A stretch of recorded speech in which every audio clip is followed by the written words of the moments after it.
video ឬក៏ទាញយក video ណាមួយបាទចេញពី account TikTok របស់យើងណាបាទអញ្ចឹងយើងចូលមកកាន់ account TikTok របស់យើងអញ្ចឹងមកបាទបន្ទាប់មកអ្នកនរគ្នាបាទ scroll រក video ណាមួយដែលអ្នកនរគ្នាចង់ទាញយកបាទអញ្ចឹងខ្ញុំ scroll រក video មួយដើម្បីបង្ហាញជូនដល់អ្នកនរគ្នាជាឧទាហរណ៍នឹងតែម្ដងណាបាទឥឡូវឧទាហរណ៍ថាខ្ញុំ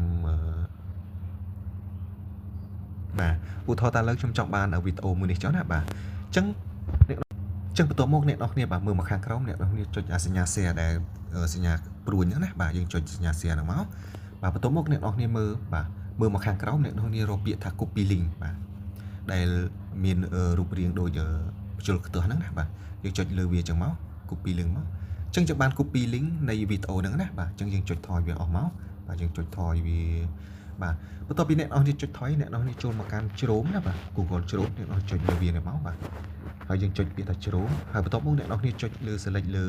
search នេះអ្នកនរគ្នាវាយពាក្យថា TikTok បាទ TikTok download free បាទ TikTok free download video អញ្ចឹងអ្នកនរគ្នាចុចលើវាអញ្ចឹងមក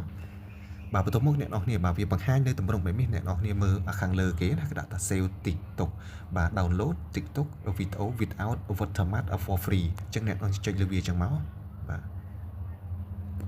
បាទបន្ទាប់មកវាបង្ហាញនៅទម្រង់បែបនេះអ្នកនរគ្នាបាទអ្នកនរគ្នាមើលអា cloud បាទអា cloud ខាងលើណាបាទយើងចុចលើវាអញ្ចឹងមកបាទហើយបន្ទាប់មកយើងចុចឲ្យជាប់អញ្ចឹងបាទចុចជាប់យើងចុច pass link ចូលក្នុង cloud ហ្នឹងមក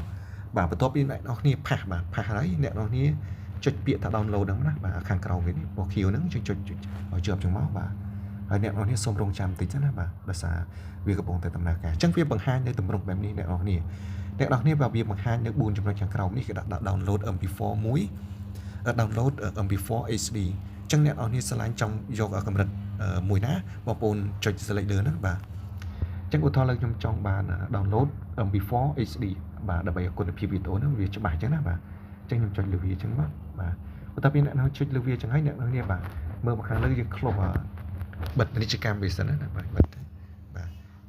យើងបិទចឹងសិនណាបាទបងប្អូនវាកំពុងតែដំណើរការណាវាកំពុងតែ download ឲ្យណាបាទអញ្ចឹងសូមរងចាំតិចសិនណាបាទអូខេបងប្អូនអរគ្នាអញ្ចឹងវា download ពេញណាយើងចុចថយវាមកចុចថយដើម្បីទៅមើលវីដេអូដែលយើងទាញយកមិញណាបាទយើងចូលមកកាន់ Google Gallery មកបាទបានន័យថាalbum រូបថតរបស់យើងណាបាទចុចលើវាអញ្ចឹងមកបាទអូខេបន្ទាប់មកយើងចុច album បាទវានៅក្នុង album ណាបាទអញ្ចឹងនេះបាទឥឡូវវីដេអូដែលយើងទាញយកមិញណាបាទវាចូលមកក្នុង Google នៅក្នុង album រូបថតរបស់យើងណាបងប្អូនអរគ្នាបាទអញ្ចឹងរបៀបនៃការយើងទាញយកវីដេអូចេញពី TikTok របស់យើងគឺគេទាញបែបហ្នឹងបាទយើងអត់ពិបាក download តាម app ណាបាទចា៎